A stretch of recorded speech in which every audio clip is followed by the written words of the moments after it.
नमस्कार। Planet x में आपका स्वागत है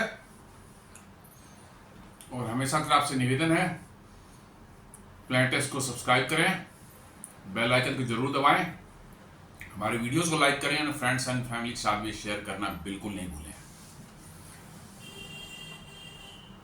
दोस्तों, अमेरिका के साथ जो समस्याएं जो चल रही हैं, टैरिफ वार, H1B वीज़ा, अब चाबहार पोर्ट पर सैंक्शन, ये सारी की सारी गंदगी जो है, जितने भी ये सब हैं, अमेरिका करता रहेगा। पास्ट में भी करता रहा है, आगे भी वो करता रहेगा। जी हाँ, अमेरिका या अमेरिकन की माइंडसेट जो होती है, उसको थोड़ा समझने की ज़रूरत है। दरअसल उनकी माइंडसेट जो अमेरिकन की हैं कि पैसा सिर्फ अमेरिका कमा सकता है या अमेरिकन कमा सकते हैं। अच्छे लाइफ की जो है सिर्फ उन्हीं का राइट है। दुनिया में कहीं पर भी कुछ भी हो, उसमें हमें उंगली करनी है, अपनी टांग फंसानी है। दुनिया में दादागिरी हमें करनी है। जिस चीज से ना भी लेना देना हो, उस चीज में भी हम जाकर घुस जाएंगे। दुनिया के देशों को बताएंगे कि तुम्हारे लिए क्या अच्छा है, क्या बुरा है। हमें पसंद नहीं आएगा तो वहां रेजीम चेंज कर देंगे, किसी पपेट को बिठा देंगे, क्योंकि हम अपना काम धंधा जो है, लूटने का धंधा चलता रहे। जी हाँ, ये लूटने का ही धंधा पूरा का पूरा जो है, अमेरिकन जो है, आप देखेंगे पूरा स्ट्रक्चर, उनका काम धंधा वो करते नहीं है। सिर्फ दुनिया को लूट कर कैसे जो है वेल्थ बनाया जाए। ब्रिटिशर्स, फ्रेंच, पोर्तुगीज, डच वगैरह जो है, आज से 300 साल 400 साल पहले वो कॉलोनी बना लेते थे। ये बगैर कॉलोनी बनाए थोड़ा मॉडर्न तरीके से लूटते हैं। आपको ऐसे चीज़ों में फंसा के रखेंगे कि आप समझेंगे कि भैया यही हमारे सबसे अच्छा है। आप उसमें पैसे देते रहेंगे, उनको देते रहेंगे और मौज करते रहेंगे और कभी आप उठ नहीं पाएंगे। ये अमेरिका की फितरत है और इसलिए जो है अमेरिका आज के समय में जो है दुनिया का सबसे बड़ी इकोनॉमी वाला देश बना हुआ है और सबसे पावरफुल देश बना हुआ है। जिस दिन उसकी मक्कारी रोक दी जाए, उनका लूटपाट का धंधा दुनिया से बंद हो जाए, आपको मैं बताऊं 10 साल में आप देखेंगे अमेरिका को कोई पूछने वाला नहीं होगा। लेकिन ये चल रही है और सबसे खास बात है कि बहुत बड़े तादाद में लोगों को लगता है कि भाई अमेरिका वैसा तो कुछ है ही नहीं। भारत में भी आप देख रहे हैं, मतलब कि जितने भी पेरेंट्स हैं, सबकी यही इच्छा है कि उनके बच्चे अमेरिका चले जाएं, अमेरिका में जाके बस जाए, ताकि छाती चौड़ी करके मोहल्ले में, अपने गांव में, अपने शहर में, अपने रिश्तेदारों में बता सके अमेरिका में रहता है बच्चा। भारत में कितने भी अच्छे पोजीशन पर, कितनी भी अच्छी नौकरी में उनके बच्चे हों, उनको वो प्राइड फील ही नहीं होती जो उनके बच्चे अमेरिका में जाके कोई साधारण सी नौकरी कर रहे हो।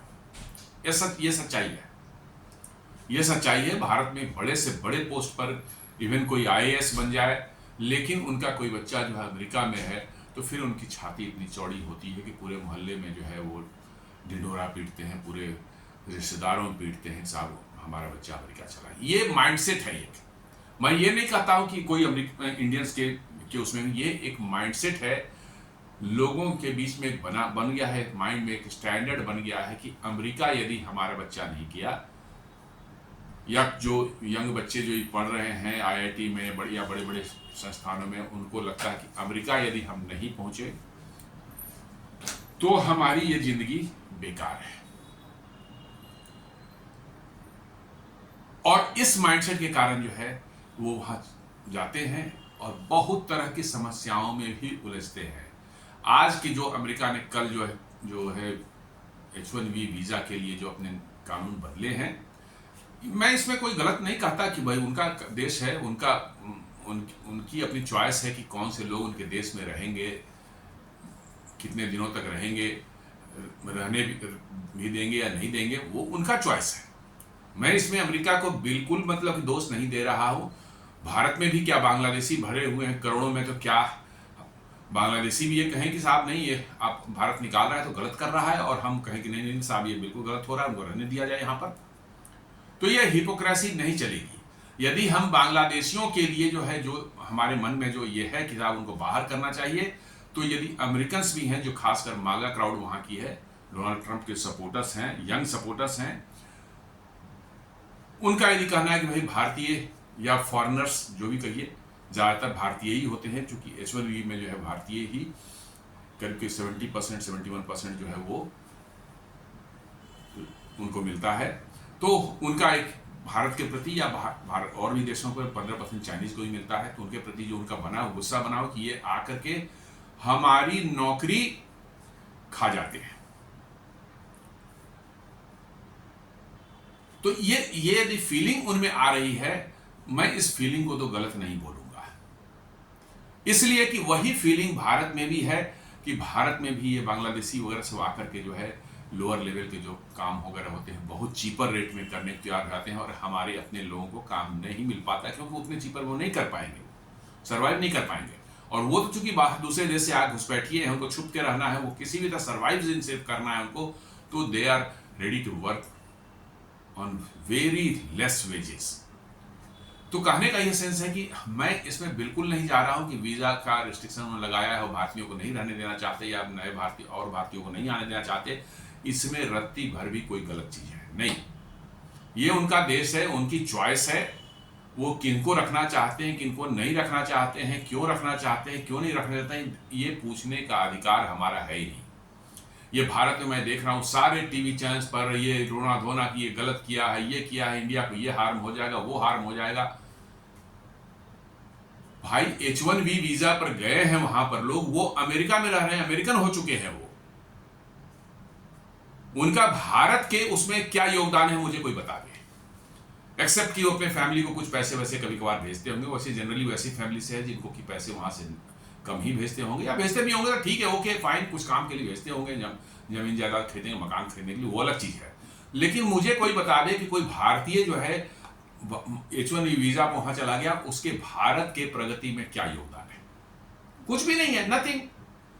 तो यदि उनको ट्रंप वहां से हटा देते हैं तो भारत के योगदान जो उनका कोई के प्रगति में कोई योगदान नहीं था, तो नुकसान कहां से हो जाएगा भाई? मैं तो कहता हूं कि H1B वीजा से जो है भारत को जो है बहुत जबरदस्त फायदे होने वाले हैं।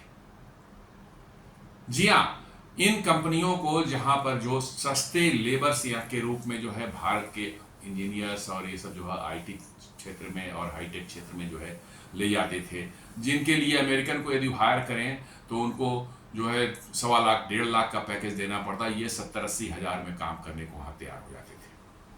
और इससे समझ लिए कि उन कंपनियों की प्रॉफिटेबिलिटी पर कितना जबरदस्त असर पड़ता होगा।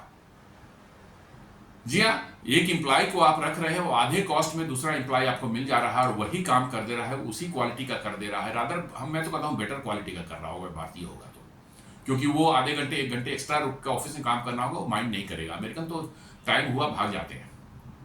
तो आप समझ सकते हैं कि उनकी प्रॉफिटेबिलिटी पर कितना जबरदस्त असर पड़ता होगा आधी कॉस्ट पर एम्प्लॉय लेने।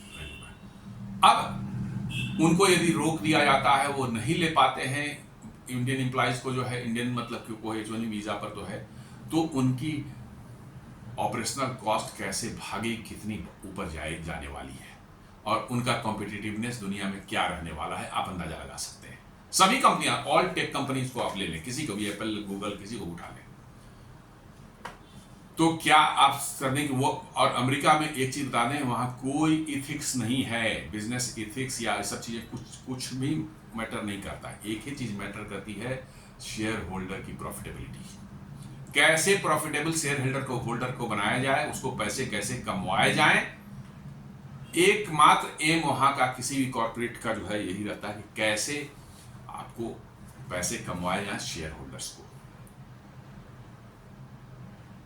और उसके लिए जो भी उनको करना होता है वो करते हैं, कुछ भी जो भी होना होता करता है। उनको देश से कोई लेना देना नहीं कि अमेरिका मजबूत होगा कमजोर होगा, अमेरिका में इसके कोई से फायदा होगा नुकसान होगा, एब्सोल्युटली उनका कोई लेना देना नहीं है।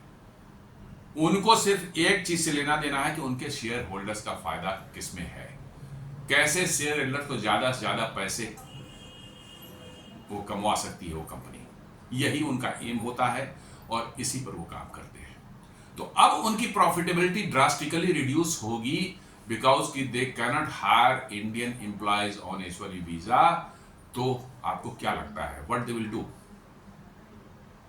क्या करेंगे आप? जस्ट थोड़ा सोच लें और मुझे बताएं।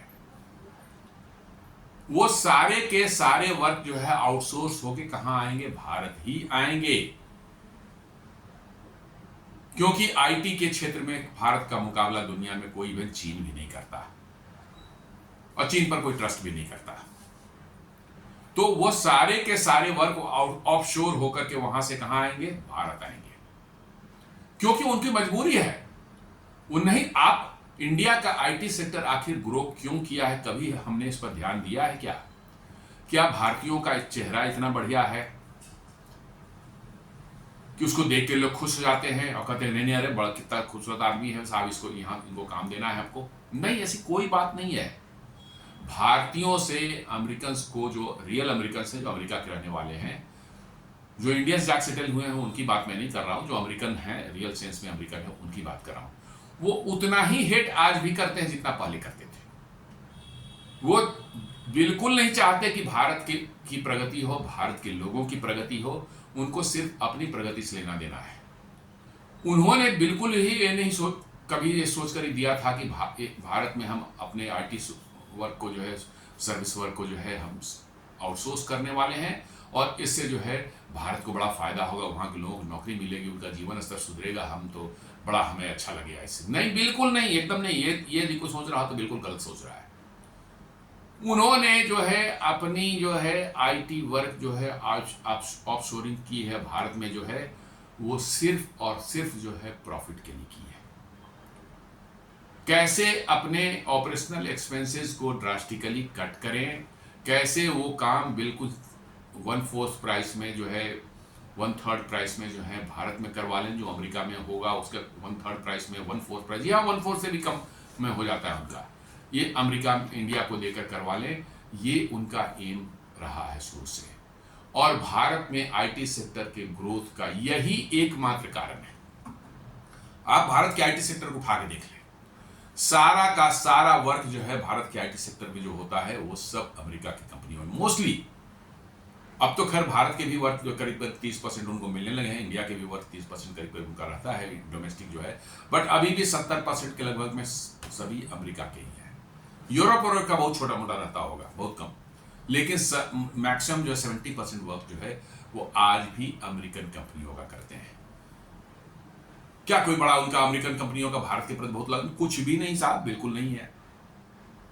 उनको अपनी प्रॉफिटेबिलिटी बनाने के लिए भारत में अवेलेबल जो चीप जो टैलेंट है उसका इस्तेमाल करके जो काम वहाँ $1000 में होता है, यहाँ पर भारत में $200 में वो काम करवाने का जो है उनको पता चल गया है कि भारत में जो है $200 में हमारा हो जाएगा।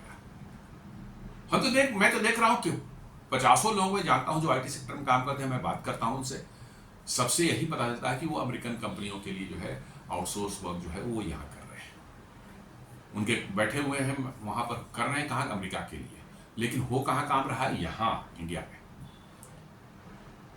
तो ये सारे जो मैं बता रहा हूँ कि जो ये टैग उन्होंने H1B वीज़ा पर लगाया है, और इससे अमेरिकी टेक कंपनियों को जो है चीप लेबर जो उनका आईटी एक्सपर्ट्स जो उनको मिलने बंद हो जाएंगे, तो आपको क्या लगता है कि वो अपनी कॉस्ट को बढ़ने देंगे, अपने शेयर होल्डर्स के प्रॉफिट को डाउन होने देंगे? ऐसा आप सोचते हैं तो मेरा मानना है कि बिल्कुल गलत सोचते हैं। वो बिल्कुल नहीं अपने शेयर होल्डर्स का बाल बांका होने देंगे। अपने शेयर होल्डर्स के लिए वो सब कुछ करेंगे, क्योंकि उसमें उनका भी शेयर है, कंपनी का मैनेजमेंट का भी बहुत बड़ा हिस्सा रहता है उस समय जो है। सबके देखेंगे ईसॉप वगैरह के थ्रू जो है millions and millions of shares उनके रहते हैं उसमें, तो उनकी अपनी भी इंटरेस्ट जुड़े हुए हैं। तो वो कभी नहीं चाहें कि हमारा जो है हमारा भी लॉस हो या हमारा भी मतलब प्रॉफिट जो है नीचे आ जाए। वो सीधे सीधे जो है अपने वर्क को जो है कहेंगे दफा करो, अमेरिका में नहीं करना है काम, हेडक्वार्टर अमेरिका में बना रहेगा ठीक है, लेकिन वो काम को जो ऑफशोर कर देंगे भारत में करने के लिए। तो इससे क्या होगी? भारत के अंदर में नौकरियों में बूम आने वाला है, खासकर आईटी सेक्टर में अगले 1 से 2 सालों के अंदर में। बिल्कुल, यदि ये H1A वीज़ा वाला पूरा प्रकरण चलता रहा। वो तो ऐसे भी H1B वीज़ा रहने के बावजूद भी जो है उनको मजबूरी में धीरे धीरे इंडिया शिफ्ट करना ही पड़ रहा था।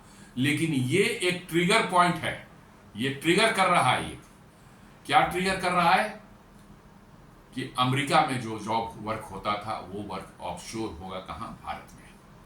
और ये अगले 1 से 2 सालों में आप देख लेना आप लोग कैसे भारत में IT सेक्टर और टेक सेक्टर में जबरदस्त नौकरियों में उछाल होने वाली है। जी हाँ, इतनी उछाल होगी कि नॉर्मल टाइम में किसी ने सोचा भी नहीं होगा। आप देख लें, ट्रेंड देख लें सिर्फ पिछले कुछ सालों में। आज से 5 साल पहले गिने चुने कुछ ग्लोबल कैपेबिलिटी सेंटर बाहर भारत में थे। ग्लोबल कैपेबिलिटी सेंटर जो है, बड़ी बड़ी कंपनियां जो है, फॉर्च्यून 500 की कंपनियां या स्टैंडर्ड पुअर की 500 लिस्ट में जो कंपनियां हैं वो उन सब खोलती हैं कहाँ, अलग अलग देशों में जो है। उसमें क्या होता है, हाई टेक रिसर्च और innovation work, cutting edge technology पर रिसर्च एंड R&D और इनोवेशन वर्क होता है। और वो यहाँ इनोवेशन वर्क होता है और जाता है। काम किसके लिए कर रहे हैं, अमेरिकन कंपनियों के लिए, लेकिन काम ही कहाँ हो रहा है, यहाँ हो रहा है। और यदि मैन्युफैक्चरिंग होना हो तो या तो चाइना जाएंगे, चाहे वियतनाम जाएंगे, चाहे भारत आएंगे। इन्हीं से 2-4 कंट्रियों में जो है उनका मैन्युफैक्चरिंग, उसको मैन्युफैक्चर करना है। तो वो सारा इनोवेशन वर्क जो है भारत में हो रहा है ग्लोबल कैपेबिलिटी सेंटर के थ्रू जो है। आज के दिन में आप आश्चर्य करेंगे कि भारत में करीब करीब 1950 के लगभग में, 1950 के लगभग में जो है कैपेबिलिटी सेंटर हैं। और ये सब छोटी छोटी कंपनियों के नहीं है, सब बड़ी बड़ी कंपनियों, किसी का भी आप नाम उठा लें, माइक्रोसॉफ्ट उठा लें, गूगल उठा लें, कि मेटा उठा लें, एप्पल उठा लें, सब के सब के कैपेबिलिटी से, इवन जो है आपके एनवीडिया को उठा लीजिए, इंटेल को उठा लीजिए, सब के सब बिल्कुल उनके कैपेबिलिटी सेंटर का वहाँ भारत में है। और आपको जानकर आश्चर्य होगा कि इन कैपेबिलिटी सेंटर्स में 1.9 मिलियन लोग काम कर रहे हैं। 1.9 मिलियन। और एक रिपोर्ट बता रही है कि 2030 तक जो है भारत में ग्लोबल कैपेबिलिटी सेंटर्स जो है वो उसकी संख्या हो जाए करीब करीब 2,500। और उस समय जो है भारत में कभी अराउंड जो है 2.5 मिलियन लोग काम करते हुए पाए जाएंगे इन्हीं कैपेबिलिटी सेंटर्स में। ये किनके हैं कैपेबिलिटी सेंटर्स? क्या भारतीय कंपनियों के? भारतीय कंपनियां तो R&D करती ही नहीं है। ये सबसे बड़ा ड्रॉबैक यहाँ के, पैसे कमाते हैं और इतनी बड़ी बड़ी मतलब कि जो है कंपनियां खोल रखी है, रिलायंस है, अदानी है, कौन से पता नहीं, एक पैसे ही R&D नहीं करते हैं, बिल्कुल नहीं करते। भारत सरकार को तो इन पर जो है वो करना चाहिए, भाई R&D में तूने पैसे नहीं लगा रहे तो तेरे को टैक्स तो ज़्यादा देना पड़ेगा। जी हाँ, ऐसा करना चाहिए। एक भी इनमें ग्लोबल कैपेबिलिटी सेंटर जो है इंडियन कंपनी को नहीं है। ये सब के सब जो है बड़ी बड़ी मल्टीनेशनल कंपनीज के हैं। और ये मोस्टली जो है ज़्यादातर, हालांकि यूरोपियन के भी बहुत हैं, मैं नहीं कहता कि यूरोपियन के भी बहुत हैं, लेकिन ज़्यादातर जो है ये अमेरिकन कंपनियां हैं। यूरोप के भी आप मर्सिडीज को ले लें, आप इन सबों के बॉश को ले लें, ये सब जितने भी हैं, मतलब कि डसॉ राफेल को उठा लीजिए आप, मतलब कि जो है ऑडी है, BMW, जितनी कंपनियां हैं, फिलिप्स है, इन सबों के ग्लोबल कैपेबिलिटी सेंटर्स कहाँ मिलेंगे आपको? ज़्यादातर बेंगलोर में, पुणे में, चेन्नई में, हैदराबाद मिलेंगे। और 1.9 मिलियन लोग काम कर रहे हैं। तो ऐसे ही तो काम वहाँ से शिफ्ट हो रहा था पहले ही। ये सब कहाँ होता था पहले वहीं अमेरिका में इनोवेशन और R&D वाले वो होता था, लेकिन नहीं हो पा रहा है क्योंकि it has become exorbitantly expensive due to the very high salary. और अब उनको पता चल गया कि इतने हाई सैलरी पर उनका काम चल ही नहीं सकता, तो वो कहाँ शिफ्ट कर रहे हैं? भारत हो चुके हैं। और ये ट्रिगर जो हुआ है आपका H1B वीज़ा का, हमारा कहना है कि भारत के लिए तो एक बिल्कुल बून है ये। जी हाँ, भले कुछ लोग जो हैं H1B वीज़ा वाले जो हैं वो रोग आ रहे होंगे आज पर, मुझे उनसे सिंपैथी है, मैं कुछ कहना नहीं चाहता उनके बारे में, उनको कुछ डिस्ट्रप्शंस होंगी, फैमिली का वहाँ पर जो होगा सेटल हुए होंगे, घर ले लिया होगा, गाड़ी ले ली होगी, बहुत सी समस्या है, बच्चे पढ़ रहे होंगे, कुछ बच्चे भी हो गए होंगे जो वहाँ के नागरिक हो गया होगा, ये सारी चीज़ें उनके साथ में होंगी। लेकिन मेरा मानना है कि यदि उनको भारत लौटना पड़ता है तो भारत में भी उनको अच्छी खासी नौकरी मिल सकती है। लेकिन वो मैंने कहा ना कि एक चूल है भारतीयों में, अमेरिका जाना, अमेरिका में रहना, अमेरिका ग्रीन कार्ड लेना, सिटीजनशिप लेना, वो चूल यदि है तो फिर कोई हेल्प नहीं कर सकता। हाँ, वो चूल यदि है तो वो हेल्प नहीं कर सकता कोई, तब तो आप कष्ट में रहेंगे। लेकिन यदि आप में चूल नहीं है, then you can come back and you can get good jobs here. इसी बीच जो है इन सारे जो है तमाशेबाजी कल से जो चल रही है, बड़े रोग आ रहे हैं। मैं तो कह रहा हूं रोने गाने की जरूरत क्या है भैया? आप अपने रिस्क पर इतनी समस्याओं के साथ जो है आप अमेरिका गए थे, आपको मालूम था कि ये सब ट्रबल हो सकता है। आजकल ऐसे भी बता रहे हैं कि ग्रीन कार्ड मिलने में जो है एवरेज टाइम जो 50 साल से लेकर 134 साल तक का मैंने टाइम लग रहा है। जो लंबी लिस्ट है 10 लाख लोगों की, और जितने दिनों में दे रहे हैं, रिलीज कर रहे हैं हर साल जो ग्रीन कार्ड, तो बोल रहे हैं कि इस रफ्तार से 50 से 134 साल लग सकते हैं यदि आज आपने अप्लाई किया हो तो ये तो आपको पता है ये सब चीजें। लेकिन आपकी जिद है कि नहीं साहब हम अमेरिका जाके ही रहेंगे। भारत आपके लिए खराब लगता है, सारी जिंदगी यहाँ गुजारी, लेकिन अब आपको खराब लगता है क्योंकि अमेरिका का दिखी आपको, वहां पर जाकर थोड़ा सा चाल बल ऐश मौज, थोड़ा सा चमक दमक अमेरिका की, तो आप अमेरिका को नहीं। इसमें किस लिए रोना धोना भाई? It was never your right कि अमेरिका आपको सिटीजनशिप देगा। अभी आपका राइट नहीं है। इवन ग्रीन कार्ड जिसको मिल गया उसका भी राइट नहीं है। तो अभी बोला ट्रंप ने कि no, it is not a right. और ग्रीन कार्ड को भी वो कह रहे हैं कि हम अभी सस्पेंड कर देंगे देने का काम जो है, कार्यक्रम जो है। ये उनके देश के कानून है, अपने देश के बारे में सोचना उनका है। जैसे अपने देश के बारे में, भारत के बारे में भारत का काम है, भारत सरकार का काम है, भारत के लोगों का काम है, वैसे ही अमेरिका के बारे में नियम कानून बनाना वहां के लोगों का काम, वहां की सरकार का है। वी कैन नॉट आस्क क्यों आप H1B वीजा पे 1 लाख फी लगा रहे हैं। भाई H1B वीजा उनका है भाई, वो देते हैं, वो नहीं चाहते हैं कि अब आप भारतीय वहां जाए, तो हम उस पर रोना धोना क्यों करें? बांग्लादेशी को हम लोग करेंगे भगाओ, तो बांग्लादेशी रोध हो रहे हैं तो कहा जाए कि नहीं नहीं साहब बहुत खराब हो रहा है, बहुत लोगों को रहने दिया जाए यहाँ पर। Is it possible? तो ये तो बिल्कुल गलत है। इस पर रोना धोना जो चल रहा है, इतने जो हंगामे टीवी और चैनल पर सारे चल रहे हैं, मुझे तो देखकर गुस्सा भी आता, हंसी भी आती कि क्या फालतू बातें कर रहे हैं भाई। आई हैव गॉन देयर, मैं वहां गया हूं, अपने रिस्क पर गया हूं, मुझे मालूम है कि समस्याएं आ सकती है, मिलेगी नहीं मिलेगी, H1B कभी खत्म हो जाएगा, कभी नहीं मिलेगा, ग्रीन कार्ड मुझे मिलेगा नहीं। मैं ये कैसे मान के आ सकता हूँ? मैं गया 5 साल रहूंगा, उसका मेरे को ग्रीन कार्ड मिल जाएगा, फिर 5 साल रहूंगा, उसका सिटीजनशिप मिल जाएगा, फिर मौज मौज करूँ। ये तो मेरा प्रिजम्पशन है भाई साहब, ऐसा होता नहीं है। वहां पर बहुत समस्याएं लोगों की है। अब जो है लोग रो रहे हैं कि साहब हम आए हुए थे, शादी में यहाँ आए हुए थे, तो किसी का मतलब घर में कोई डेथ हो गया, उसमें आए हुए थे, अब अनाउंस हो गया 21 तारीख को खत्म हो रहा है, अब हम नहीं जाएंगे, हम जाएंगे तो वहां एयरपोर्ट पकड़ लेगा, $1 लाख जमा करो। तो ये तो आपको पहले से पता था कि भाई आप ऐसे वीजा पर रह रहे हैं जिस पर कभी भी कोई भी डिसीजन यूनाइटेड स्टेट्स ले लेगा, आप समस्या में आ जाएंगे। तो यदि आप उस सिचुएशन के लिए तैयार नहीं है तो ये अमेरिका की फॉल्ट नहीं, आपकी फॉल्ट है। ठीक है, एम्बिशंस लाइफ में बहुत होते हैं लोगों के, हर कोई चाहता है कुछ भी बन जाए। मैं भी चाहता हूं कि भाई सारी चीज जो है मतलब कि जो है मेरे लिए हो जाए जिंदगी में। क्या ऐसा संभव है? क्या नहीं है। तो मैं जो मेरा गुस्सा इसी बात का कि H1B वीजा उन्हें कैंसिल, क्या बहुत होगा, क्या होगा, IIT वाईटी जो पढ़ते हैं हमारे बच्चे वो नहीं जा पाएंगे, तो क्या रोड पर भूख मरेंगे क्या? और मैं पेरेंट्स से भी पूछना चाहता हूं जो कि जिनको कष्ट हो रहा है कि मेरा बच्चा जो है उसको नहीं मिला इस बार चांस, उसको वीजा नहीं दिया, ये नहीं, क्या उनको भारत में नौकरी नहीं मिल रही है? अरे भाई IIT से पढ़ रहे हो, यहाँ पर सफिशिएंट नौकरियां हैं, कुछ स्ट्रगल करना भी पड़ता है, तभी आप स्ट्रगल नहीं करेंगे तो नहीं होगा, तो मिलेगी आपको नौकरी मिलेगी, आप काम कर सकते हैं यहाँ पर। लेकिन नहीं साहब, हमने सोच के बैठे होंगे, हम तो IIT में गए IIT से सीधे हम फ्लाई करके जो अमेरिका जाएंगे और अमेरिका में जाकर के हम मौज करेंगे। तो अब लीजिए, अब आगे आने वाली परिस्थितियां और खराब हो रही हैं। जो जियोपॉलिटिक्स का सिचुएशन पूरी दुनिया में बना हुआ है, आप आप मान के चलें, आने वाले समय में आप सुरक्षित हैं कहीं तो अपने देश में ही हैं।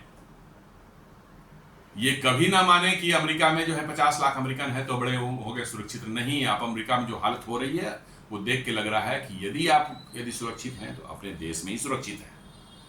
वहां आपका एक सपोर्ट सिस्टम काम करता है, आपकी फैमिली, आपके रिलेटिव्स, आपके सोसाइटी, सब कुछ आपके साथ रहता है। आपको कहीं एक होता है तो आप एक कॉल कर, कहीं समस्या होती है 10 लोगों को आप कॉल कर सकते हैं। अमेरिका में कोई आपको कॉल करेंगे भी तो शायद आपके पास आने वाला नहीं होगा। तो आप सेफ हैं, भारत में ही सेफ हैं और कहीं सेफ नहीं है भारत के अलावा। और इसलिए अमेरिका में मैं तो रोज ही देख रहा हूं अमेरिका में क्या हो रहा है, कहीं शूटिंग हो रही है, कहीं क्या हो रहा है। पिछले कुछ हफ्तों में जो है 6-7 इंडियंस की मतलब की जो है जान गई है, 2-3 हफ्तों के अंदर में जो है अलग अलग इंसिडेंट्स में जो है। और ये रोजाना हो चुका है। कोई ये ऐसा नहीं कि ये आइसोलेटेड इंसिडेंट, कोई इंसिडेंट्स हो कि चलो 1-2 साल में एक बार हो गया। No no no, it has become a routine affair. Every day कहीं फायरिंग हो रही है, कहीं कुछ हो। अभी तो बिहेडिंग कर दिया था एक इंडियन को जो है, यहाँ गर्दन काट करके जो कूड़े के डबरे में अलग धड़ से अलग करके जो है कूड़े के मैंने गार्बेज के डस्टबिन में जो है उसने फेंक दिया। कैसे डोनाल्ड ट्रंप के जो है बहुत क्लोज जो है चार्ली किर्क के जो है उन्होंने बिल्कुल भाषण दे रहा था अपना वहाँ यूनिवर्सिटी में, यूटा यूनिवर्सिटी में, उसको गोली मारी एक कंधे में, तो एक शॉट में खत्म हो गया। कितने जगह स्कूल्स में मतलब फायरिंग हो रही है। लेकिन साहब चूल ऐसा है कि कंट्रोल ही नहीं उस पर। हमको तो अमेरिका में ही रहना है साहब। तो आप रिस्क आपने लिया है, रिस्क लिया है तो देन कोई रोने गाने का फायदा नहीं है।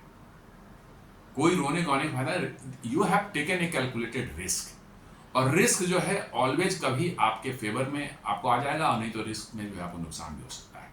फायदा भी होता है, नुकसान भी होता है। हम लोग भी यहाँ भी अपने भारत में भी कई बार नौकरी या अदर चीज़ों को लेकर के, बिजनेस को लेकर हम रिस्क लेते हैं और उसमें फायदा भी हो सकता है, नुकसान भी हो सकता है। तो नुकसान होना है तो वो भी हमारे डिसीजन की वजह से हुआ है, और फायदा भी हुआ है तो मेरे डिसीजन की वजह से हुआ है। तो we should not blame others. सीधी सी बात पे कहता हूं, आप अपने देश को छोड़ करके दूसरे देश में जाकर बसने का सोच रहे हैं, जिसके साथ बहुत से कॉम्प्लिकेशन और बहुत से रिस्क इन्वॉल्व हैं, तो आपको ये भी झेलना पड़ेगा कि हाँ साहब, समस्याएं ऐसी आएंगी जहां आपका पूरा फैमिली लाइफ सारा कुछ जो डिस्टर्ब हो सकता है। इन्हीं बीच में जो है आज एक बड़ी इंपॉर्टेंट मीटिंग होनी थी, शायद हो चुकी होगी।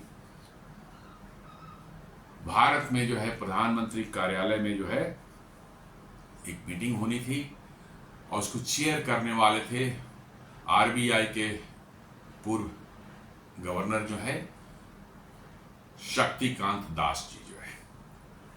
जी हाँ, वो अभी RBI गवर्नर से रिटायर होने के बाद जो है अब वो प्रधानमंत्री के जो है कार्यालय में प्रधानमंत्री के प्रिंसिपल सेक्रेटरी हैं।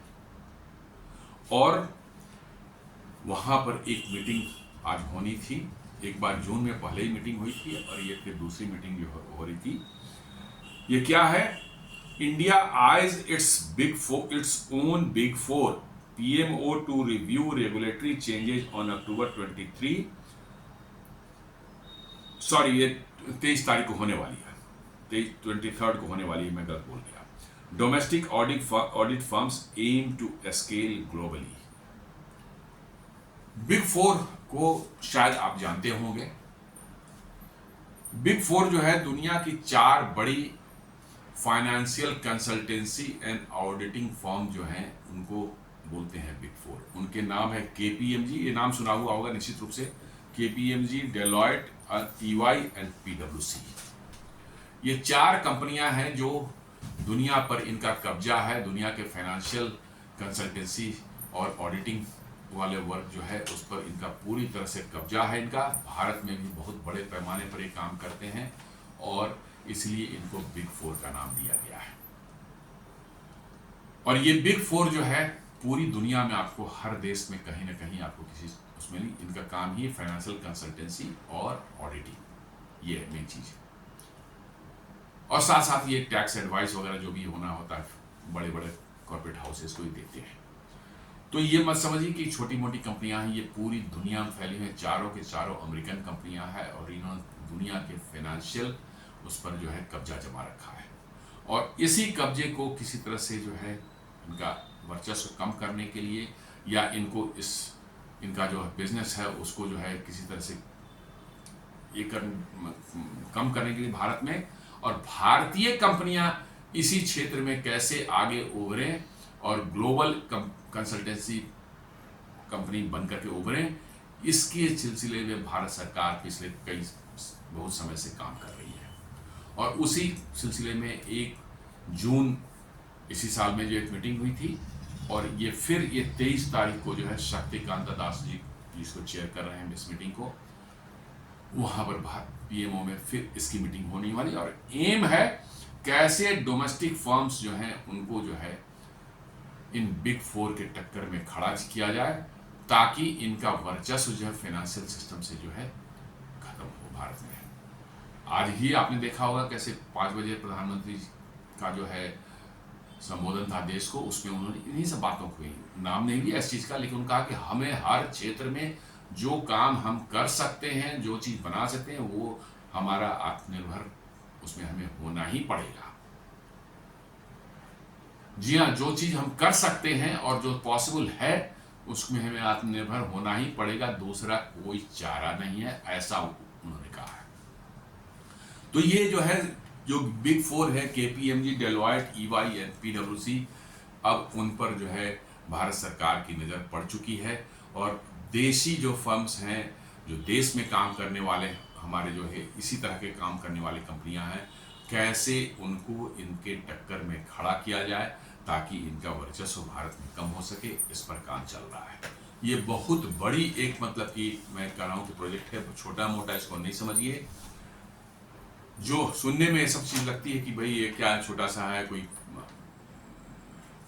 फाइनेंशियल कंसल्टिंग फर्म जो है उसको सपोर्ट किया जाएगा, कुछ बन जाएंगे, इससे क्या होना है भारत में, नहीं, आपको पता नहीं है कि क्या होना है। जी हाँ, आपको नहीं पता है कि क्या होना है। ये सब इतनी बड़े इनकी जड़ें जमी हुई हैं और आपकी डिपेंडेंसी इतनी ज़्यादा इन पर हो चुकी है कि आप टस से मस नहीं कर पाते जब तक इन कंपनियों से आप की सर्विसेज आप नहीं लेते। जी हाँ, ऐसा ही है सिस्टम। अभी कुछ दिन पहले मैंने आप एक वीडियो में बताया था आप लोगों को कैसे भारत सरकार ने जो है मरीन शिपिंग इंश्योरेंस का भी जो है बिजनेस भारत में की कंपनियों को कहा है कि आप स्टार्ट करो।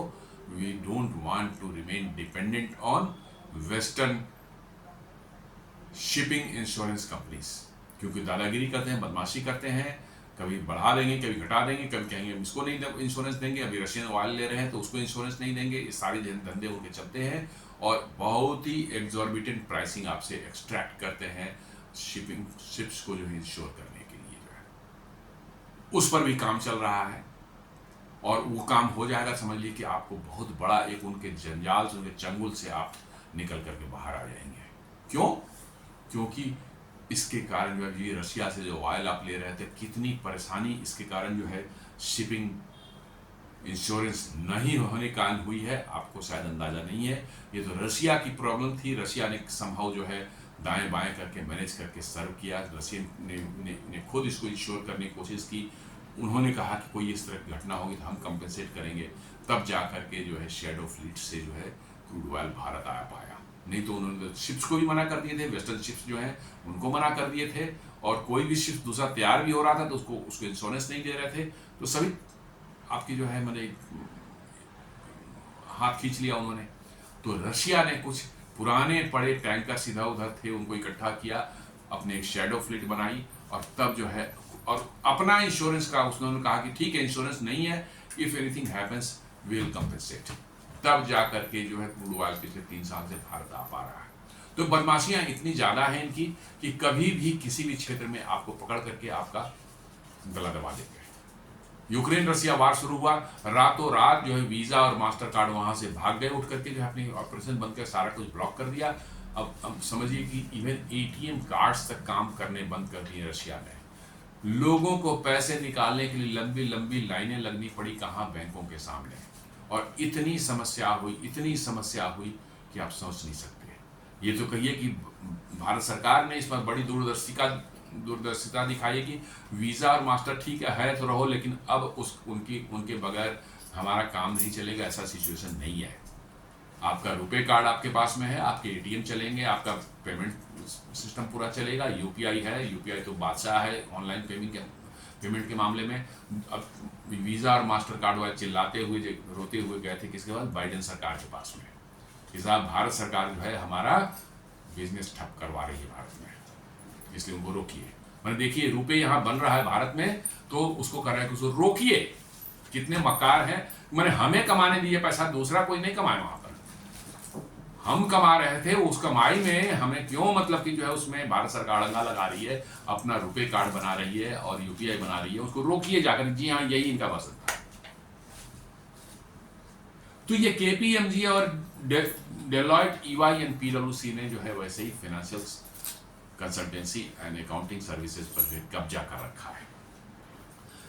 The Big Four refers to the big four biggest consulting firms in the accounting and professional services space: Deloitte, PwC, EY and KPMG। ये चारों को इसलिए Big Four बोला जाता है पूरी दुनिया में जो है।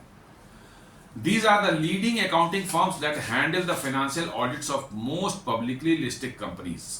जी हाँ, ये ज़्यादातर माने जो पब्लिकली लिस्टेड कंपनी है बड़ी बड़ी जो है, उनकी फाइनेंशियल जो ऑडिटिंग जो है यही करते हैं। और provide tax advice in corporate decisions. जी हाँ, आपको फाइनेंशियल एडवाइस भी, टैक्स एडवाइस भी कॉर्पोरेट्स को जो देते हैं कि साहब आपको कैसे काम करना चाहिए ताकि आपका टैक्स बच सके। And consult with businesses on a range of topics from a strategy to digital transformation. और कंसल्टेंसी भी प्रोवाइड करते हैं कैसे बिजनेस को वो अपग्रेड करें, कैसे बिजनेस को इन्हांस करें, कैसे बिजनेस को जो है अपना बढ़ाएं वो, ताकि प्रॉफिटेबिलिटी उनकी बढ़ सके। ये भी कंसल्टेंसी जो है वो प्रोवाइड करते हैं। और बहुत बड़ा चंक है, ये बहुत बड़ा बिजनेस है, और इसमें जो है पूरी दुनिया में करीब करीब उन्होंने कब्जा कर रखा है, इन्हीं चारों ने जो है। और इसलिए जो है अब भारत सरकार ने डिसाइड किया है कि नहीं, अब हमें इन पर पूरी डिपेंडेंसी, मैं नहीं, ये नहीं भारत सरकार कर रही है इनको कि बंद करो भागो तुम लोग, जो है नहीं करें कि आप भी काम करें, बट भारत सरकार अपने देसी कंपनियां इनके सामने खड़ा करने का डिसाइड कर चुकी है। और उसके लिए क्या करना होगा, भारत के अंदर में क्या चेंजेस लाने हैं हमारे सिस्टम में जो है, क्या उनके रेगुलेटरी चेंजेस हमें करने पड़ेंगे, उन सब पर बातचीत चल रही है। और उसी सिलसिले में ये मीटिंग 23 तारीख को होने वाली है, वो आयोजित की गई है। Big Four in India outshine MNC parents. Combined revenue seen at over 45,000 crores in financial year 25। Just imagine कर लीजिए कि 2024-25 के फाइनेंशियल ईयर में इन चारों कंपनियों ने जो है अपने, इनके पेरेंट्स जो कंपनी है, मल्टीनेशनल कंपनी, इनके पेरेंट कंपनी है, उससे भी ज्यादा अच्छा बिजनेस किया भारत में। 45,000 करोड़ का इन चारों कंपनियों ने मिलकर के बिजनेस किया है भारत में, इनकी रेवेन्यू थी। You can very well imagine कि कितने बड़े स्केल का काम ये करते हैं और कितने बड़े लेवल का ये वर्क है। इसलिए इसको छोटा मोटा मत समझिए कि भारत सरकार ने कहा कि हम अपना कंसल्टेंसी और अकाउंटिंग फर्म जो है उसको क्रिएट कर देंगे और वो काम नहीं, छोटा मोटा है ही नहीं ये। 45,000 करोड़ का जो है। Their affiliates managed assignment of 326 of the 486 Nifty 500 companies as of March 2025। जी हाँ, निफ्टी 500 जो लिस्ट है अपने जो है स्टॉक एक्सचेंज की जो है, उस स्टॉक 500 में से 486 कंपनीज जो हैं उनका लिस्ट उठाया था इन्होंने। उसमें से 326 कंपनियों का जो है इन्होंने जो है ऑडिट किया था। समझ लीजिए कितनी बड़ी इनकी वर्क है। The assignment of 326 of the 486 Nifty 500 companies as of March 2025।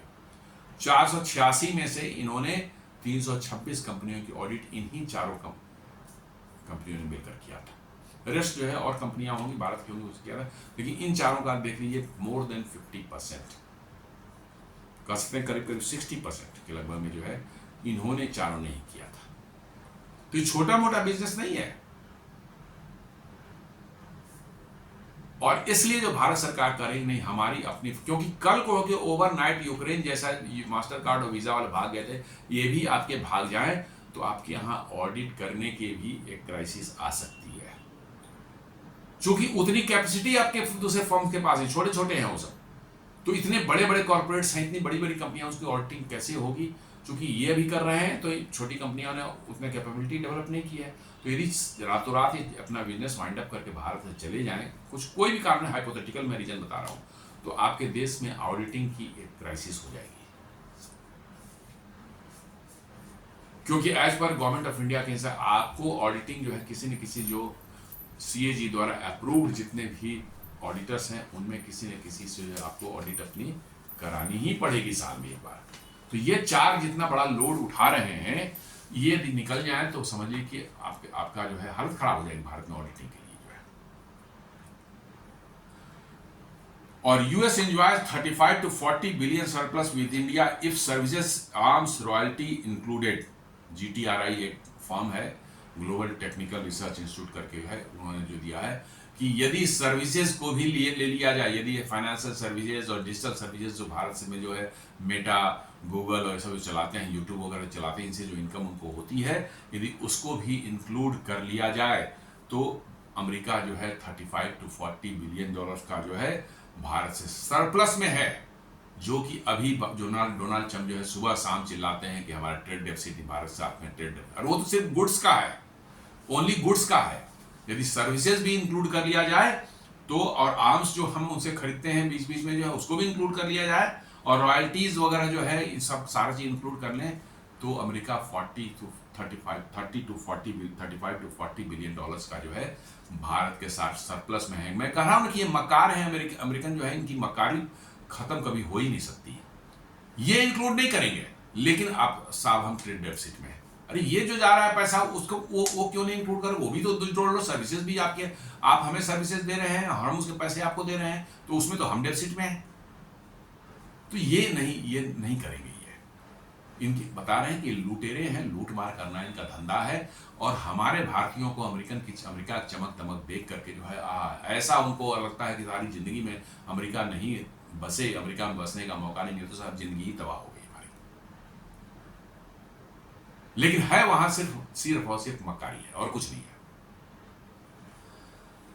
Prime Minister Office has convened a meeting on October 23 to deliberate on regulatory changes and other necessary steps that would be required to facilitate the creation of domestic audit and consultancy firms capable to the called Big Four। जी हाँ, 23rd सितंबर को जो है prime minister office ने जो एक meeting बुलाई है, जिसको शक्तिकांत दास जी जो है वो चेयर करेंगे, he is the principal secretary of the prime minister.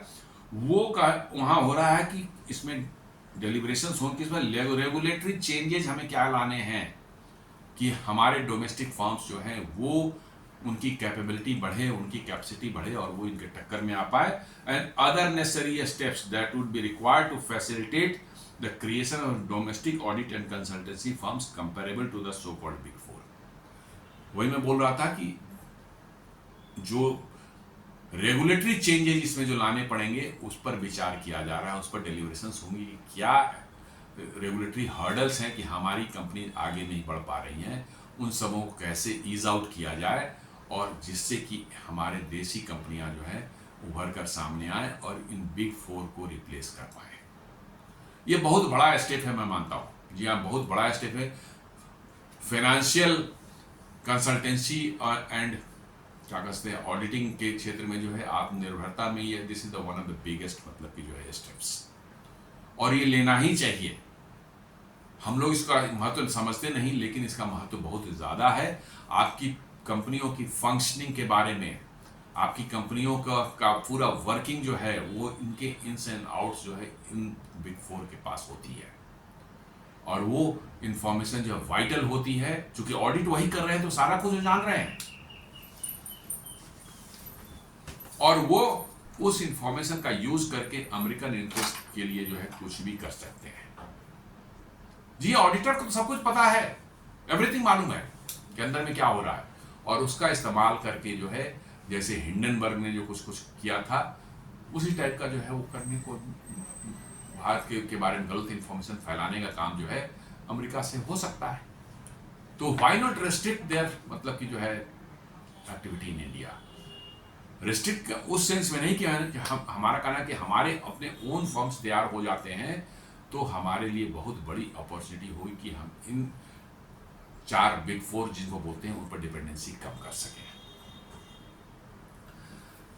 The meeting will be chaired by Shakti Kanta Das, Principal Secretary to the Prime Minister, and will include senior officials from the PMO and the Ministry of Finance and Corporate Affairs. जी हाँ, other department का PMO से रहेंगे, ministry of finance and corporate affairs से भी रहेंगे senior officials, और शक्तिकांत दास जी जो है इसको चेयर करेंगे। क्रिएटिंग, इनका मेन एम है creating Indian peers for big 4, PMO holds high level meeting. तो वही बात ये कह रहे हैं कि भैया ये जून 6 का ये न्यूज़ है, जब पहली मीटिंग हुई थी, PMO holds high level meeting to advance the vision of creating Indian firms to rival global big 4 auditors chaired by top officials. The discussion focused on removing regulatory hurdles and empowering Indian chartered accountant firms to expand globally and compete in the audit and advisory space. तो वही regulatory क्या changes करने हैं, 1 जून में एक meeting हुई थी, उसमें भी यही सब डिस्कस हुआ था, और इनको ये इनका एम है कि कैसे रेगुलेटरी हर्डल्स को हटाया जाए, कम किया जाए, और Indian chartered accountants firm CA forms जो हैं उनको एम्पावर करें ताकि वो ग्लोबली एक्सपैंड कर सकें, ना सिर्फ भारत में बट वो ग्लोबली एक्सपैंड कर सकें। जी हाँ, पूरी दुनिया में फैल सके and compete in the audit and advisory space. Audit and financial advisory space में जो है ये कंपीट कर सके इनसे, ये बिग 4 से। समझ लिए कितना बड़ा विजन है। सुनने में तो कोई कह रहा है क्या ये बिग 4 कौन है, उससे कौन कंपीट कर, लेकिन नहीं, कंपीट स्टार्टिंग ऐसे ही होती है, शुरुआत ऐसे ही होती है, और ये शुरुआत कर दी गई है PMO से जो है, आने वाले समय में इसके इफेक्ट्स हो सकता है कुछ सालों में दिखें। What is the development? Das is expected to review progress since the June discussion on the facilitating the growth of homegrown firms capable of capturing a share of the $240 billion global auditing and consultancy market. तो यही review है जो जून में हुआ था, फिर दोबारा review हो रहा है कि उसमें क्या काम हुआ, क्या प्रोग्रेस हुआ, और कैसे हम अपने फर्म्स को जो है कैपेबल बनाएं। $240 बिलियन का ग्लोबल मार्केट है, ऑडिटिंग एंड कंसल्टेंसी का मार्केट है। इसमें भारत का शेयर 5% भी आ जाता है, 10% भी आ जाता है, तो कितना बड़ा आपका चंक आपके हाथ आएगा। 5% भी आते हैं तो it is a very big thing, लेकिन उसके लिए आपकी जो कंपनियां हैं उनको ग्लोबल स्तर पर जो है आना पड़ेगा। Recently, government has sought stakeholders' input on allowing multidisciplinary firms where chartered accountants, company secretaries, lawyers and actuaries could work together under a single entity.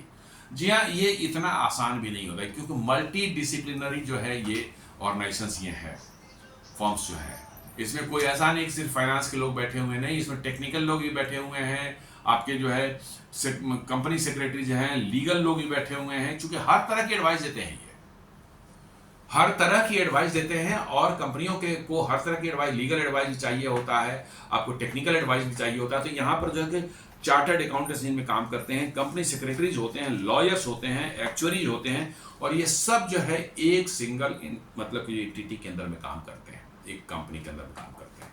तो ये आसान काम नहीं है, मल्टी डिसिप्लिनरी काम है, इसलिए जो है बहुत काम करने की जरूरत है इसमें जो है। Currently such collaborations are regulatory restrictions, बहुत से रेगुलेटरी रिस्ट्रिक्शंस हैं जिसके कारण जो है हमारे फर्म्स नहीं बढ़ पा रहे हैं, उसको जो किसी तरह से मिनिमाइज करने की कोशिश की जा रही है, और उम्मीद करते हैं कि वो जल्द ही वो चीज़ें हो जाएंगी।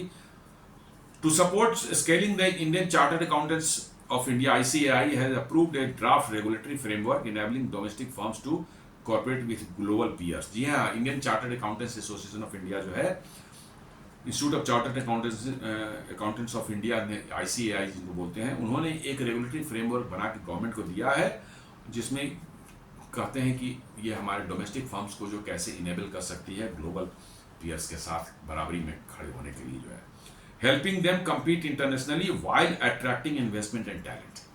जी उनको जो है इंटरनेशनली उनको हेल्प किया जाए, कैसे इंटरनेशनली वो कम्पीट कर सकते हैं और इन्वेस्टमेंट एंड टैलेंट को अट्रैक्ट कर सकते हैं। जी हाँ, टैलेंट को, और अभी H1B वीज़ा जो है ख़त्म हो रहा है ना, तो बहुत से भारतीय आएंगे तो उनको एक चांस यहाँ पर मिल, क्योंकि उनके अलग अलग डोमेन में उनकी एक्सपर्टीज़ है, वो आकर के इन कंसल्टेंसी फर्म, भारतीय कंसल्टेंसी फर्म्स में जो है बहुत अच्छी अपने कंट्रीब्यूशन देते। लेकिन फिर वही बात आएगी, वहाँ से लौट के आएंगे तो कहेंगे नहीं नहीं, अब कौन इंडियन वाले ढूंढो, अमेरिकन कंपनी कौन है भारत में, उसी में काम करना है, वही बिग फोर में ढूंढ के हमें घुसना है। वो चूल अमेरिकन जो है खत्म ही नहीं होती, दिक्कत यहीं पर है।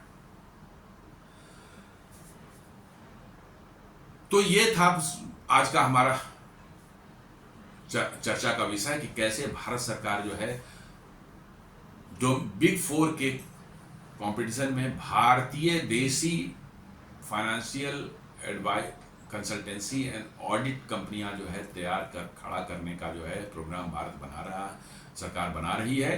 और उसके बारे में जो है जो जून में एक मीटिंग है, अगली मीटिंग 23 तारीख को होने वाली है, और रेगुलेटरी फ्रेमवर्क को कैसे रेगुलेटरी रेस्ट्रिक्शंस को कम किया जाए ताकि हमारे फर्म्स बीच में ग्लोबली कम्पीट कर सकें बिग फोर से जो है। तो दोस्तों ये था हमारा आज का वीडियो। उम्मीद करता हूँ वीडियो पसंद आया होगा। आपसे रिक्वेस्ट है कि हमारे वीडियोस को लाइक करें, फ्रेंड्स एंड फैमिली के साथ शेयर करें, हमारे चैनल को सब्सक्राइब करें और बेल आइकन दबाना बिल्कुल नहीं भूलें। धन्यवाद।